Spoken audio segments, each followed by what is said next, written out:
Right. So, this really is a terrible message. It's a terrible message in terms of the importance of public health, in terms of the importance of international collaboration and cooperation. The World Health Organization is really fundamental, particularly in countries that don't have a strong public health system. And this is a global pandemic, and so we need the World Health Organization to be helping all countries because no one is immune from this virus.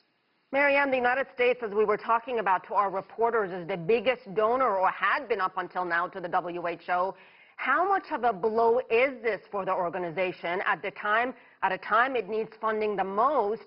And can it perhaps fill that void in other ways? It's a very significant blow to the WHO, and it's a significant blow in particular because the WHO has always been underfunded. So it's not like they have excess funds that can be redirected to this effort. This is such a real harm to the ability of them to be effective. I don't see how that they can find additional funds elsewhere unless we have an outpouring of private donations, but it's 15% of their budget, the U.S. donation, that's not going to be made up with private funds. And it does mean that, as they said, they're going to have to prioritize and they're going to have to stop doing things that are also critical. Criticism has come from near and far. United Nations, EU, the African Union, the UK has already said, no, we're not going to follow suit. We're not going to do what the US has done here. Is there a concern that perhaps there will be countries that will follow suit?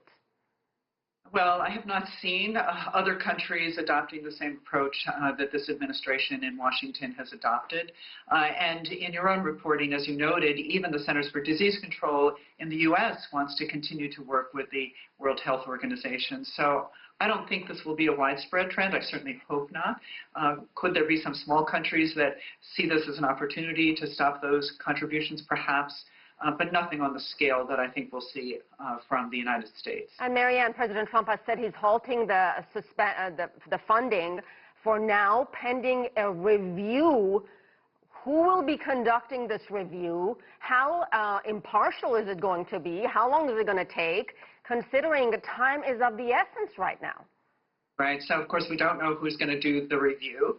And the timing is very problematic for a review like that because we have all hands on deck just trying to fight the virus in the United States. We don't have time right now for commissions to analyze what went wrong and what went right. We don't have time to analyze our own response to this effort, much less a global response to the effort. So I don't see when that analysis would be done in anything like a timely fashion that could really help get the WHO back to the funds that they need right now. All right, Mayor.